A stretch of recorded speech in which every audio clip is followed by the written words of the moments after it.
আচ্ছা, মাশাআল্লাহ। জি, অনেকে যে কন্ট্রাক্ট করে ওয়াজ করে বক্তা, তারা জি বক্তার এই কন্ট্রাক্ট করে ওয়াজ করা জায়েজ আছে কিনা? উত্তর হচ্ছে ভাই, বক্তারা মাহফিল শেষ করে যে হাদিয়া নেয়, আমি প্রশ্নের উত্তর দিচ্ছি তার আগে আমি একটু ভূমিকা বলছি।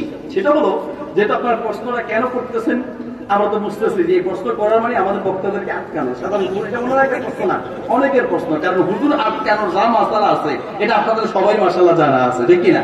প্রিয় ভাইরা আমার, আলহামদুলিল্লাহ, আমি আমার ব্যক্তিগত ভাবে আমাকে কত টাকা হাতিয়ে দিতে হবে আপনারা আবার বুঝবেন যে হুজুর মনে হয় নিজে কন্ট্রাক্ট করে আসছে, এই জন্য হুজুর মনে হয় ঘুরায় বাচ্চায় কথা বলতেছে না। ভাই, আমি কোনো কন্ট্রাক্ট করিনি যে আমার সাথে ভাই আসছেন দাওয়াত দিচ্ছেন, কই এই যে ভাই দাওয়াত দিচ্ছেন জিজ্ঞেস করে দেখেন যে একটা পয়সা আমাকে এত দিতে হবে, এইরকমের কন্ট্রাক্ট আমি করি না, আমার কোনো কন্ট্রাক্ট নাই।